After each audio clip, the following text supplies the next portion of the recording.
Hi అండి అందరికీ. ఈరోజు మనం నేర్చుకోబోతున్నది రవాణా మరియు సమాచారం అనేటటువంటి లెసన్ నుంచి మోస్ట్ ఇంపార్టెంట్ బిట్స్ ఎక్కువగా కనీసం ఒక్క బిట్ అయినా టెట్‌లో వస్తుందన్నమాట. అటువంటి చాప్టర్ ఇది. రవాణా మరియు సమాచారం నుంచి చాలా బిట్స్ మీకు కవర్ చేస్తూ నోట్స్ అందించడం జరిగింది కాబట్టి మీరు చివరి వరకు చూడండి. మొత్తం లెసన్ మొత్తం మీకు కవర్ చేస్తూ అందించడం జరిగింది. ఇందులోనే మనకి చూసారా టాంగాలు ఇవన్నీ కూడా వస్తుంటాయన్నమాట. పుట్టీలు, టాంగాలు, డోలీలు ఇవన్నీ ఉన్నాయి కదా! ఇవన్నీ కూడా ఉన్నాయి. చివరి వరకు చూడండి. ఇక్కడ ఫస్ట్ మనం చూస్తే పంచలింగాల అనేటటువంటి గ్రామం ఏ జిల్లాలో కలదు అంటే కర్నూలులో కలదు. పంచలింగాల అనే గ్రామం కర్నూలులో కలదు. అలాగే తుంగభద్ర నది కర్నూలు జిల్లాలో కలదు. చూడండి పంచలింగాల అనే గ్రామం కర్నూలులో జిల్లాలో కలదు. తుంగభద్ర నది అనేది కర్నూలు జిల్లాలో కలదు. మరి చక్రాలు కుర్చీ లేని ప్రయాణ సాధనాలు ఏమిటి? చక్రాలు కుర్చీ కాదు. చక్రాలు లేని ప్రయాణ సాధనాలు ఏంటి అంటే పడవ, షిప్, స్టీమరు, అలాగే హెలికాప్టరు, పల్లకి. పుట్టి అనేటటువంటిది నీటిలో నడిపేటటువంటిది గుర్తుపెట్టుకోండి. నీటిలో నడిపేది పుట్టి. చక్రాలు లేని ప్రయాణ సాధనాలు పడవ, షిప్పు, స్టీమరు, హెలికాప్టరు, పల్లకి, పుట్టి. మరి పురాతన కాలానికి చెందినటువంటి ప్రయాణ సాధనాలు ఏంటంటే గుర్రము, పల్లకి, రథం. కర్నూలు జిల్లాలో మచ్చలపురి అనే గ్రామం ఉంది. మచ్చలపురి అనే గ్రామం ఎక్కడ కలదంటే కర్నూలులో. అక్కడ నుంచి హైదరాబాద్ వెళ్ళాలంటే మొదటిగా సంజామల అనేటటువంటి పట్టణానికి వెళ్ళాలి. కర్నూలు నుండి హైదరాబాద్‌కి గల మధ్య దూరం ఎంత అంటే 208 కిలోమీటర్స్. రోడ్డుపై ప్రయాణించే వారిని క్రమబద్ధీకరించుటకు ఉపయోగించేవి ఏంటి అంటే ట్రాఫిక్ సిగ్నల్స్. మరి రెడ్ అంటే వాహనాలు ఆగిపోతాయి. ఆరెంజ్ అనేది వాహనాలు ముందుకు వెళ్ళుటకు సిద్ధమవ్వడం. గ్రీన్ అంటే వాహనాలు ముందుకు వెళతాయి. నెక్స్ట్ వన్ వాహనాలు నడుపుటకు అవసరమయ్యేటటువంటి ఇంధనాలేంటి? వాహనాలు నడుపుటకు అవసరమయ్యే ఇంధనాలు పెట్రోలు, డీజిల్, సీఎన్‌జీ. భారత ప్రభుత్వం ఇటీవల ఏ ఇంధనాల వాడకాన్ని అధికంగా ప్రోత్సహిస్తుంది? భారత ప్రభుత్వం ఇటీవల ఏ ఇంధనాల వాడకాన్ని అధికంగా ప్రోత్సహిస్తుంది అంటే కంప్రెస్డ్ న్యాచురల్ గ్యాస్. భారత ప్రభుత్వం ఇటీవల ఏ ఇంధనం అంటే CNG. So, compressed natural gas అన్నమాట సీఎన్‌జీ ఫుల్ ఫార్మ్. ఇది ఎక్కువ కాలుష్యాన్ని వెదజల్లదు. పెట్రోల్ బంక్ వద్ద చేయకూడనటువంటి పనులేంటి? పొగ త్రాగకూడదు. మరి మొబైల్ ఫోన్ వాడరాదు. ఇంజిన్ అనేది స్విచ్ ఆఫ్ చేయాలి. ఇంజిన్ ఆఫ్ చేయాలన్నమాట. నెక్స్ట్ వన్ ప్రయాణేతర అవసరాలకు ఉపయోగించేటటువంటి వాహనాలేంటి? ప్రయాణేతర అంటే ప్రయాణం కొరకు కాకుండా ఇతర వాటికి వాడేవి అంబులెన్సులు, రోడ్డు రోలర్స్, ప్రొక్లైనర్స్ అలాగే ఫైర్ ఇంజిన్ అగ్నిమాపక వాహనాలు. అత్యవసర సర్వీసులేంటి? క్రింది వాళ్ళ అత్యవసర సర్వీస్ కానిది ఏదని చెప్పేసి మనకు అడిగే అవకాశం ఉంది. పోలీసు 104 అత్యవసర మెడిసిన్ అందించేటటువంటి వాహనం. 108 అత్యవసర వైద్య విభాగం. గుర్తుపెట్టుకోండి. నెక్స్ట్ వన్ రవాణా. మనుషులు మరియు వస్తువులు. రవాణా అంటే ఏంటి? ఓన్లీ మనుషులు మాత్రమే కాదు. వస్తువులు కూడా అవుతుంది. మనుషులు మరియు వస్తువులు ఒక ప్రాంతం నుండి మరొక ప్రాంతానికి భూ, జల, వాయు మార్గాల్లో కదిపేటటువంటి కదలికలని రవాణా అంటారు. మరి రవాణా వ్యవస్థ అంటే ఏంటంటే మనందరినీ కలుపుతుంది. రవాణా వ్యవస్థ మనందరినీ కలుపుతుంది. అక్కడి భౌగోళిక పరిస్థితులపై ఆధారపడి ఉంటుందన్నమాట. రవాణా వ్యవస్థ అనేది అక్కడ ఉన్నటువంటి భౌగోళిక పరిస్థితులపై ఆధారపడి ఉంటుంది. సో, ఆ భౌగోళిక పరిస్థితులపై ఆధారపడి ఉంటుంది కాబట్టి, ఇక్కడ మైదాన ప్రాంత రవాణాకి గురించి ఫస్ట్ చూసుకున్నట్లయితే, ఇక్కడ అన్ని రకాల వాహనాలని ఉపయోగిస్తారు. రవాణాకు అన్ని రకాల వాహనాలను ఉపయోగించేటటువంటి ప్రాంతం ఏదంటే మైదాన ప్రాంతం. పర్వత ప్రాంతం, మైదాన ప్రాంతం ఇట్లా ఇస్తారు కదా! అందులో మనకి మైదాన ప్రాంతం, కొండ ప్రాంతం అని చెప్పేసి మనకి ఇట్లా ఇచ్చేటప్పుడు మైదాన ప్రాంతాన్ని మనం ఎంచుకోవాలి. అన్ని రకాల వాహనాలు ఇక్కడ రవాణాకు ఉపయోగిస్తారు. మరి రవాణాకు అనుకూలమైనది మరియు చదునుగా ఉండడం వల్ల మరి ఎక్కువ వాహనాల్ని ఉపయోగించడం జరుగుతుంది. అన్ని రకాలు కూడా. గ్రామీణ ప్రాంతాల్లో రోడ్లు కూడా అనుకూలం లేని చోట్ల ఈ క్రింది వాటిలను ఎక్కువగా ఉపయోగిస్తారు. గ్రామీణ ప్రాంతాల్లో రోడ్లు అనుకూలంగా లేని చోట్ల ఎడ్ల బండ్లను, ట్రాక్టర్లను, గుర్రపు బండ్లను, టాంగాలను కూడా ఉపయోగిస్తారు. సో, టాంగాలు అనేటటువంటివి మైదాన ప్రాంత రవాణాకు ఉపయోగించేవి గుర్తుపెట్టుకోండి. టాంగాలు అనేవి మైదాన ప్రాంత రవాణాకి ఉపయోగించేవి అని గుర్తుపెట్టుకోవాలి. కొండ ప్రాంత రవాణా. సరి అయినటువంటి రోడ్ల మార్గం ఉండదు కొండ ప్రాంత రవాణాకి. సో, రవాణా సాధనాలు ఏంటంటే అక్కడ గాడిదలు, గుర్రాలు గుర్తుపెట్టుకోండి. అక్కడ సరి అయినటువంటి రోడ్ల మార్గం ఉండదు. గాడిదలు, గుర్రాలు అనేటటువంటి వాటిని ఇక్కడ ఉపయోగిస్తారు. అల్లూరి సీతారామరాజు జిల్లాలో ఎలాంటి రవాణా పద్ధతి కలదు? ఇలాంటి రవాణా పద్ధతి ఉంటుందంట. అల్లూరి సీతారామరాజు అనే జిల్లాలో ఈ గాడిదలు, గుర్రాల ద్వారా రవాణా సాధనాలను ఎక్కువగా ఉపయోగిస్తుంటారంట. రోప్ వే, రోప్ వే అనేటటువంటివి కూడా కొండ ప్రాంత రవాణాకు ఉపయోగించేటటువంటివి. మరి ఏం చేస్తారు? ఇక్కడ ఒక కొండ ఉందనుకోండి. మరి ఇక్కడ ఒక కొండ ఉందనుకోండి. ఈ కొండ నుంచి ఈ కొండకి ఇట్లా ఆహ్, రోప్ అనేటటువంటిది ఉంటుంది త్రాడ్ లాగా. ఈ ఏరియర్ కార్‌లు అంటారు వీటిని. కార్‌లాగా ఉండేదాన్ని ఏరియర్ కార్‌లు అంటారు. ఏరియల్ కార్‌లు అనేటటువంటివి ఇనుప తీగ మీద ప్రయాణిస్తాయన్నమాట. సో, ఇక్కడ వాయు మార్గాన్ని కూడా ఉపయోగిస్తారు. వాయు మార్గం ఇది వాయు మార్గమే కదా! వాయు మార్గాన్ని కూడా ఉపయోగిస్తారు. వాయు మార్గాన్ని కూడా కొండ ప్రాంతాల్లో ఉపయోగిస్తారు. రోప్ వే సిస్టమ్ ద్వారా. సో, కొండ ప్రాంతాల్లో ఉపయోగించేటటువంటి రవాణా సాధనాలేంటంటే గాడిదలు, గుర్రాలు అనేటటువంటివి, రోప్ వే అనేటటువంటివి ఉపయోగిస్తారు. ఏరియల్ కార్‌లు అనేవి ఇవే ఏరియల్ కార్‌లన్నమాట. నెక్స్ట్ అడవుల్లో రవాణా. అడవుల్లో రవాణా అనేటటువంటిది శాశ్వతమైనటువంటి రోడ్డు మార్గాలేమి ఉండవండి అక్కడ. శాశ్వతమైనటువంటి రోడ్డు మార్గాలేమి ఉండవు. నల్లమల అడవుల్లో నివసించే గిరిజనులు కాలిబాటను ఉపయోగిస్తారు. నల్లమల అడవుల్లో నివసించే వాళ్ళు కాలిబాటను ఉపయోగిస్తారు. వాళ్ళేం చేస్తారంటే కొంత దూరం వరకు వెళ్లి అక్కడ బస్సు ఎక్కుతారనమాట. కొంత అంటే కొండ నుంచి రోడ్డు వరకు వెళ్ళిపోతారనమాట కాలినడకన. వెళ్లి అక్కడ బస్సు ఎక్కుతారనమాట. నల్లమల అడవుల్లో నివసించేవారు. అడవుల్లో వృద్ధులను, రోగులను, అత్యవసర గర్భిణీలను డోలీలలో మోసుకెళ్తారనమాట. డోలీలు అనేటటువంటివి అడవుల్లో రవాణాలో ఉపయోగించేవి గుర్తుపెట్టుకోండి. మరి ఇక్కడుండే రవాణా సాధనాలు ఎడ్ల బళ్ళు, ఏనుగులను ఉపయోగిస్తారు. ట్రైనులు ఉపయోగిస్తారు. ట్రాములు ఉపయోగిస్తారు. ట్రామ్, ట్రామ్ అనేటటువంటిది ఇక్కడ ఉండేటటువంటివి. డోలీలు, ట్రాములు అనేవి అడవిల్లో ఉపయోగించేటటువంటి రవాణాకు ఉపయోగించేవి గుర్తుపెట్టుకోండి. నెక్స్ట్ వన్ చూద్దాం. ఎడారుల్లో రవాణా అనేటటువంటిది ఎట్లా ఉంది? ఎడారి ప్రాంతాల్లో రవాణా సౌకర్యం అనేది చాలా పరిమితంగా ఉంటుంది. అక్కడ రవాణాకు ఉపయోగించేటటువంటివి ఒంటెలు ఉపయోగిస్తారు. మరి ఎడారి వాడగా పిలువబడేది ఒంటె. ఎడారి వాడగా పిలువబడేది ఒంటె. ఇది ఎక్కువ దూరం నీళ్లు తాగకుండా సునాయాసంగా ప్రయాణించగలదు. ఎక్కువ దూరం కూడా నీళ్లు తాగకుండా సునాయాసంగా ప్రయాణించగలదు. ఒంటె నీళ్లు తాగకుండా జీవించుటకు సహాయపడేది ఒంటె యొక్క మూపురం. ఒంటెకు ఇసుక వేడిని శరీరానికి తగలకుండా చేసేవి పొడవైనటువంటి కాళ్ళు. ఒంటెకు ఇసుక నుంచి మరి ఇసుకలో కదా ఒంటె నడుస్తది. సో, ఇసుక నుండి వేడిని శరీరానికి తగలకుండా చేసేదేటంటే ఒంటె యొక్క పొడవైన కాళ్ళు. ఒంటెకు ఇసుకలో వేగంగా నడిచేలా సహకరించేవి ఒంటె యొక్క వెడల్పైనటువంటి పాదాలు. గుర్తుపెట్టుకోండి 3 పాయింట్లు ఇంపార్టెంట్. మనకి మ్యాథ్స్ ఆఫ్ ఫాలోయింగ్ ఇచ్చే అవకాశం ఉంది. నీళ్లు తాగకుండా జీవించుటకు సహాయపడేది మూపురం. శరీరానికి వేడి తగలకుండా చేసేది పొడవైన కాళ్ళు. వేగంగా నడిచేలా చేసేది వెడల్పైన పాదాలు. గుర్తుపెట్టుకోండి. మంచు ప్రాంతాల్లో రవాణా ఎట్లా ఉంటుంది? కాశ్మీరు లోయ అత్యంత శీతలంగా ఉంటుంది. హిమాలయాలు మంచుతో కప్పబడి ఉంటాయి. ధ్రువ ప్రాంతాలు ఎల్లప్పుడూ మంచుతో ఉంటాయి. చూడండి. ఇది కూడా మనకి మ్యాచ్ ద ఫాలోయింగ్ ఇచ్చే అవకాశం ఉంది. కాశ్మీరు లోయ అత్యంత శీతలంగా ఉంటుంది. హిమాలయాలు మంచుతో కప్పబడి ఉంటాయి. ధ్రువ ప్రాంతాలు ఎల్లప్పుడూ కూడా మంచుతో ఉంటాయి. సో, ఇక్కడ రవాణాకు ఉపయోగించేటటువంటివి జడల బర్రెలు, డోలీలు కొండ ప్రాంతాలండి. డోలీలు అనేటటువంటి కొండ ప్రాంతాల్లో ఉపయోగిస్తారు. స్లెడ్జిలు, కుక్కలు. మంచు ప్రాంతాలని డోలీలు అనేది మనకి ఇక్కడ కన్‌ఫ్యూజ్ చేయడానికి 2 దగ్గరలో ఇవ్వరు. డోలీలనేవి కొండ ప్రాంతం అని గుర్తుపెట్టుకోండి చాలు. జడల బర్రెలు, స్లెడ్జులు, కుక్కలు. జడల బర్రెలు, స్లెడ్జులు, కుక్కలనేవి గుర్తుపెట్టుకోండి. స్లెడ్జ్ ఎలాగైనా మనకి ధ్రువ ప్రాంతం అని తెలుసు. జడల బర్రెలు కూడా ధ్రువ ప్రాంతం అని మీకు తెలుసు. నెక్స్ట్ నదుల్లో, కాలువల్లో రవాణా ఎట్లా ఉంటది? నదులలో, కాలువలో రవాణా గురించి ఇప్పుడు చూసుకున్నట్లయితే ఏపీలో గోదావరి మరియు కృష్ణా నదులలోని అనేక లంక గ్రామాలు చేరడానికి పడవలు ఉపయోగిస్తారు. గోదావరి, కృష్ణ నదులలోని అనేక నదీ పరివాహక ప్రాంతంలో అనేక లంక గ్రామాలను చేరడానికి పడవలు ఉపయోగిస్తారనమాట. మరి కాశ్మీరులోని డాల్ సరస్సుపై పడవ ప్రయాణం అనేటటువంటిది చేస్తారు. కాశ్మీర్‌లోని డాల్ సరస్సుపై పడవ ప్రయాణం చేస్తారు.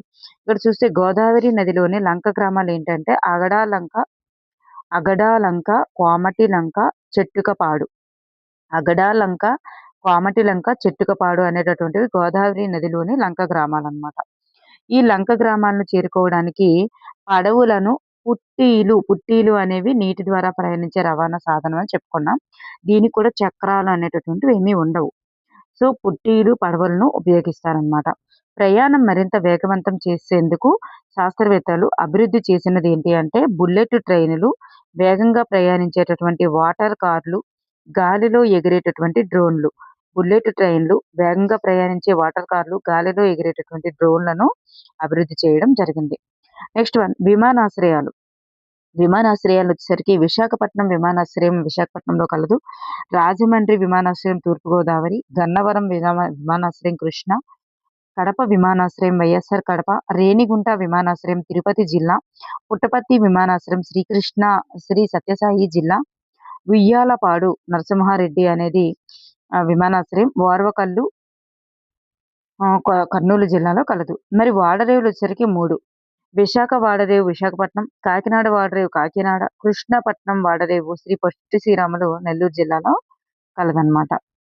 నెక్స్ట్ వన్ రాయచోటి అనేది అన్నమయ్య జిల్లాలో కలదు. రాయచోటి అనేది అన్నమయ్య జిల్లాలో కలదు. విశాఖపట్నం విమానాశ్రయం అంతర్జాతీయ విమానాశ్రయం. విదేశాలకు వెళ్ళుటకు కావలసినది పాస్పోర్టు మరియు వీసా. ఒక దేశం నుండి మరొక దేశానికి వెళ్ళడానికి అంతర్జాతీయ రవాణా వ్యవస్థను ఉపయోగిస్తారు. విదేశాలకు వెళ్ళుటకు ప్రధానమైనవి వాయు మార్గాలు, జల మార్గాలు. తక్కువ ఖర్చుతో కూడినటువంటి ప్రయాణ విధానం ఏది అంటే ఓడలలో ప్రయాణం.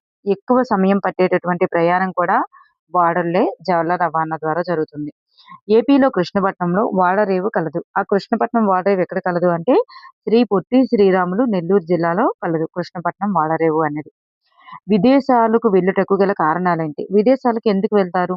ఉన్నత చదువుల కోసం వెళ్తారు, వ్యాపార నిమిత్తం వెళ్తారు, వివిధ ప్రదేశాల సందర్శన కోసం వెళ్తారు, క్రీడల్లో పాల్గొనడానికి కూడా వెళ్తుంటారన్నమాట. ఎగుమతులు, దిగుమతులకు వచ్చేసరికి మనకు లభించేటటువంటి వస్తువులు విదేశాలకు పంపడం అనేది ఎగుమతి. ఆ విదేశాల నుండి తెచ్చుకోవడం అనేటటువంటిది దిగుమతి. మన దేశంలో జరిగేటటువంటి ఎగుమతి, దిగుమతులు ఏంటంటే ఎగుమతులు మామిడి, అరటి, దానిమ్మ. మామిడి, అరటి, దానిమ్మ అనేవి ఎగుమతి చేస్తున్నాం. దిగుమతి వచ్చేసరికి కివి పళ్ళు, dragon fruit, durian fruit. Kiwi fruit, dragon fruit, durian fruit అనేవి మనం దిగుమతి చేసుకుంటున్నాం. వివిధ ప్రాంతాలకు సరుకుల రవాణాకు ఉపయోగించేదేమిటి? వివిధ ప్రాంతాలకు సరుకుల రవాణాకు ఉపయోగించేవి లారీలు, రైళ్లు, ఓడలు, విమానాలు. లారీలు ఉపయోగిస్తారు, రైళ్లు ఉపయోగిస్తారు, ఓడలు ఉపయోగిస్తారు, విమానాలు కూడా ఉపయోగిస్తారు. పూసర్ల వెంకట సింధు గురించి మనకి ఇవ్వడం జరిగింది. మరి ఈమె బ్యాడ్మింటన్ క్రీడాకారిణి, ప్రఖ్యాత క్రీడాకారిణి. ఈమె ఇండియా తరపున 2016 ఒలింపిక్స్‌లో రజత పతకాన్ని సాధించింది. ఒలింపిక్స్‌లో రజత పతకం సాధించినటువంటి మొదటి మహిళ ఎవరంటే పూసర్ల వెంకట సింధు అన్నమాట. 2019 ప్రపంచ బ్యాడ్మింటన్ ఛాంపియన్‌షిప్‌లో బంగారు పతకాన్ని కూడా సాధించడం జరిగింది. ఈమె పోటీల్లో పాల్గొన్నందుకు Switzerland, Malaysia, Rio de Janeiro వంటి ప్రదేశాలకు వెళ్ళింది పాల్గొనేందుకు. మరి ఈమెకు భారత ప్రభుత్వం ఇచ్చిన పురస్కారాలు ఏంటంటే పద్మశ్రీ ఇచ్చింది, పద్మభూషణ్ ఇచ్చింది, రాజీవ్ ఖేల్ రత్న కూడా ఇచ్చింది. రాష్ట్ర ప్రభుత్వం డిప్యూటీ కలెక్టర్ ఉద్యోగం ఇచ్చి కూడా ఈమెని సత్కరించింది. లంబసింగి అనేటటువంటిది ఎక్కడ కలదు అంటే ఆంధ్ర కాశ్మీర్‌గా పిలువబడుతుంది లంబసింగి. మరి ఇది ఎక్కడ కలదు అంటే అల్లూరు సీతారామరాజు జిల్లాలో కలదు. నేడు అల్లూరు సీతారామరాజు జిల్లాలో కలదు. ఇది ఉమ్మడి విశాఖపట్నంలో ఒక గిరిజన ప్రాంతం అన్నమాట. మరి ఆంధ్ర కాశ్మీర్‌గా ప్రసిద్ధి పొందినది ఏది అంటే లంబసింగి. డిసెంబర్ నెలలో ఇక్కడికి ఏ నెలలో అంటే డిసెంబర్ నెలలో ఇచ్చట అటవీ ప్రాంతం పొగమంచుతో కప్పబడి చాలా అందంగా ఉంటుందన్నమాట. వివిధ ప్రాంతాలకు సరుకులు రవాణా చేయడానికి ఉపయోగించేవి లారీలు, రైళ్లు, ఓడలు, విమానాలు. పూసర్ల వెంకట సింధు ఈమె బ్యాడ్మింటన్ క్రీడాకారిణి అన్నమాట. పూసర్ల వెంకట సింధు బ్యాడ్మింటన్ క్రీడాకారిణి. ఈమె ఇండియా తరపున 2016 ఒలింపిక్స్‌లో రజత పతకాన్ని సాధించింది. ఈమె ఇండియా తరపున 2016 ఒలింపిక్స్‌లో రజత పతకాన్ని సాధించింది. ఒలింపిక్స్‌లో రజత పతకం సాధించినటువంటి మొదటి మహిళ ఈమె అన్నమాట. ఒలింపిక్స్‌లో రజత పతకం సాధించిన మొదటి మహిళ ఎవరంటే ఈమె అన్నమాట గుర్తుపెట్టుకోండి. Next one global village. ప్రపంచం ఒక కుగ్రామం. గ్లోబల్ విలేజ్ ఏంటంటే ప్రపంచం ఒక కుగ్రామం. సమాచార వ్యవస్థ, రవాణా వ్యవస్థ. ఇక్కడ అందుకే రవాణా వ్యవస్థ, సమాచార వ్యవస్థ 2 మిక్సింగ్ చేసి మనకి ఇచ్చారన్నమాట. మరి సమాచార వ్యవస్థ, రవాణా వ్యవస్థ ఈ రెండింటి వలనే ప్రపంచంలో ఉన్నటువంటి అనేక దేశాలు కలిగి ఒక పెద్దగా ఉన్నప్పటికీ కూడా ప్రపంచం మొత్తాన్ని ఒక చిన్న గ్రామంగా మార్చేసాయన్నమాట. ప్రపంచమంతా ఇంత పెద్దగా ఉన్నప్పటికీ చిన్న గ్రామంగా మార్చేసింది ఏంటి అంటే రవాణా వ్యవస్థ, సమాచార వ్యవస్థ. ఈ రెండింటి వల్లనే ప్రపంచ దేశాల్లో ఎక్కడ ఉన్నా సరే మనం చేరుకోగలుగుతున్నాం, మాట్లాడగలుగుతున్నాం అన్నమాట. అంతర్జాలంను ప్రభావితం చేసి ప్రపంచాన్ని ఒక ఉగ్రమంగా మార్చివేసినవి ఏంటి అంటే సమాచార వ్యవస్థ, రవాణా వ్యవస్థ. ప్రపంచంలో 7 వింతల గురించి ఇచ్చారు. మరి ఓల్డ్‌లో ఇట్లా ప్రాచీనమైనవి, ఆధునికమైనవి ఇచ్చారు. గిజా పిరమిడ్ ఈజిప్ట్, చైనా గోడ, పెట్రా జోర్డాన్ చూడండి.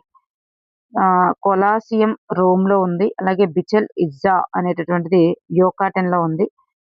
మెక్సికో. అలాగే మాచా పిక్కు, కూజో శిఖరం పెరూలో కలవు.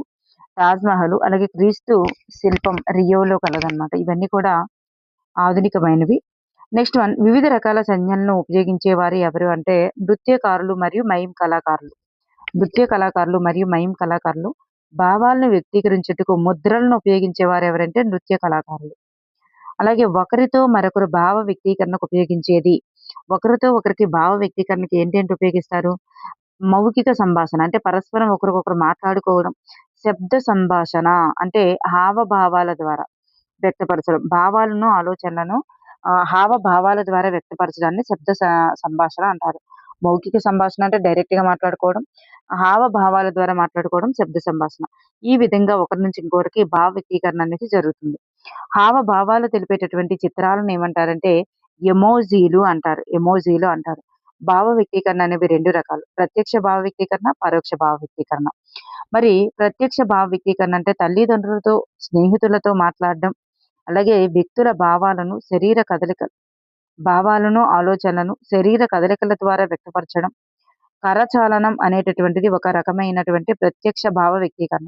అంటే అక్కడ టచ్ అవుతుంది కాబట్టి. కరచాలనం అంటే హ్యాండ్ ఇచ్చుకోవడం ఒకరికొకరు. అలా హ్యాండ్ ఇచ్చేటప్పుడు చేతులు టచ్ అవుతాయి కాబట్టి ఇది ఒక ప్రత్యక్ష భావ వ్యక్తీకరణ అనమాట.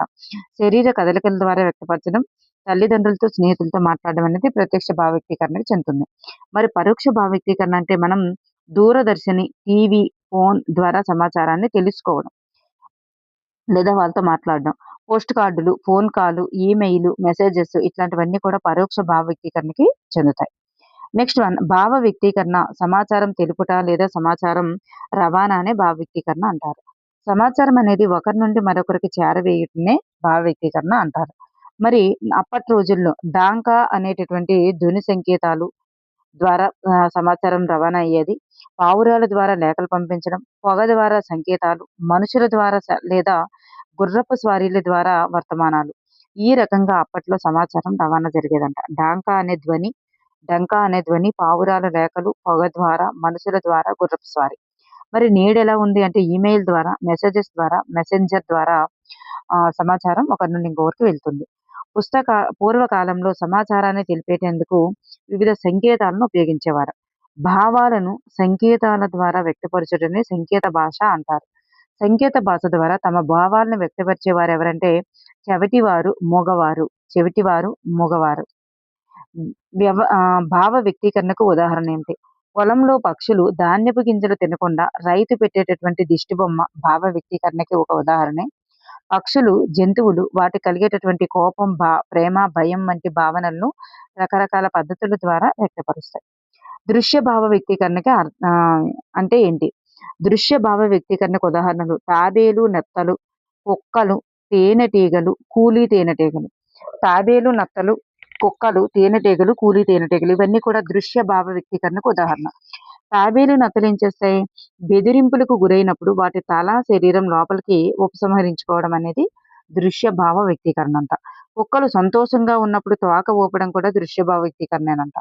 తేనెటీగలు వాగల్ డాన్స్ చేయడం కూడా దృశ్య భావ వ్యక్తీకరణే. కూలీ తేనెటీగలు ఆహారం యొక్క సమాచారాన్ని నృత్యం ద్వారా తెలుపటం. ఆహారం ఎక్కడైనా దొరికిందనుకోండి అప్పుడు అవి ఒక స్పెషల్ నృత్యం అనేటటువంటివి చేస్తాయంట. ఈ విధంగా తాబేలు, నత్తలు, కుక్కలు, తేనెటీగలు, కూలీ తేనెటీగలు దృశ్య భావ వ్యక్తీకరణకి చెందుతాయి. శ్రవణ భావ వ్యక్తీకరణ.